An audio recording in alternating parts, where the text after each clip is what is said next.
Salut à tous, nouvelle vidéo. Aujourd'hui on se retrouve pour parler du plus grand chef-d'œuvre de Stendhal, Le Rouge et le Noir. C'est parti. Stendhal, de son vrai nom Henri Beyle, est un écrivain français né à Grenoble en 1783 qui aura une jeunesse tourmentée, notamment avec la mort de sa mère et la pression qu'exerce son père sur lui. Il s'engage dans l'armée et participe à la campagne d'Italie de Napoléon Ier et décide d'y rester après la chute de l'Empire, car il s'agit d'un pays qu'il admire beaucoup de par sa musique, son art et ses monuments. Ce sera à cette époque qu'il écrira ses œuvres majeures telles que La Chartreuse de Parme, Le Rouge et le Noir et Lucien Leven, roman qui demeura inachevé. Il mourra à Paris suite à une apoplexie survenue dans la rue quelques heures plus tôt. Seulement 3 personnes seront présentes à son enterrement. Il publie Le Rouge et le Noir en 1830, initialement qu'à Paris. Le livre est centré sur l'histoire de Julien Sorel, fils d'un charpentier et vivant dans la petite ville fictive de Verrières en province. Jeune, ambitieux et sensible, il souhaite s'élever dans la société. Le livre est en effet un roman d'apprentissage, un genre littéraire dans lequel on suit le cheminement du héros, le plus souvent jeune, vers son objectif principal, son idéal, et on suivra également ses confrontations pour y arriver. Il possède une grande admiration envers Napoléon Bonaparte, qui a réussi une ascension sociale fulgurante, allant jusqu'à devenir empereur de France, et souhaite devenir aussi méritant et célèbre que lui. Le caractère sensible est fortement inspiré de Stendhal lui-même, conférant ainsi une note autobiographique au personnage de Julien Sorel.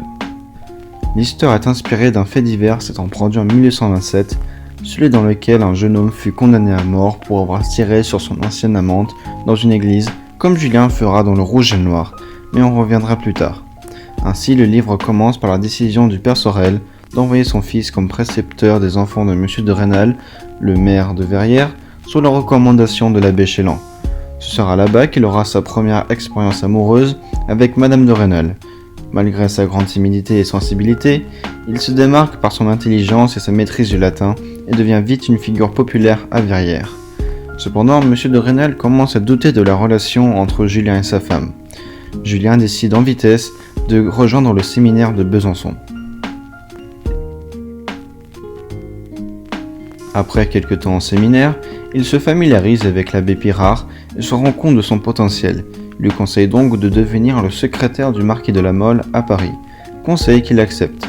D'abord intimidé par l'atmosphère mondaine parisienne, il finit plutôt bien par s'insérer et séduit Mathilde, la fille du marquis, après des jeux de séduction et de mépris entre eux.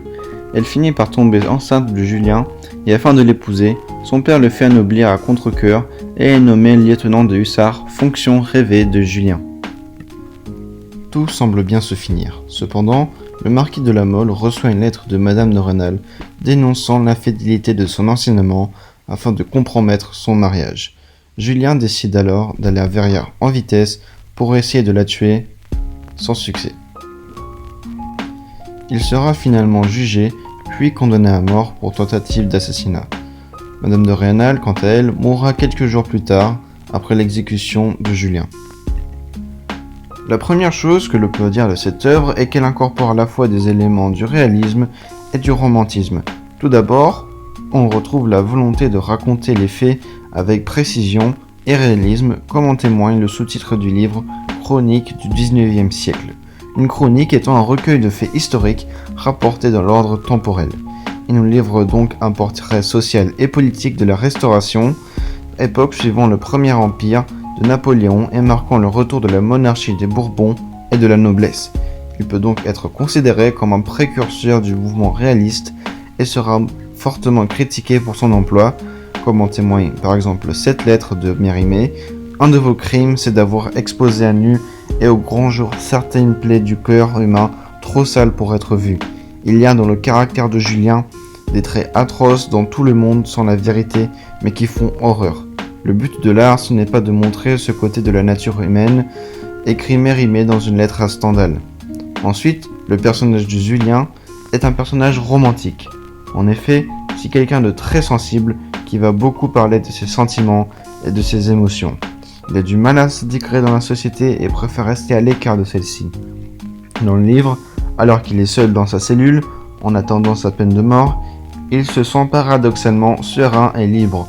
et profite de ses derniers instants pour être lui-même. Et afin de sortir de sa mélancolie, le héros romantique va retrouver refuge dans la nature et dans la passion amoureuse qui occupe ici une place importante dans le roman. Cette dimension réaliste va introduire une critique sociale de son époque.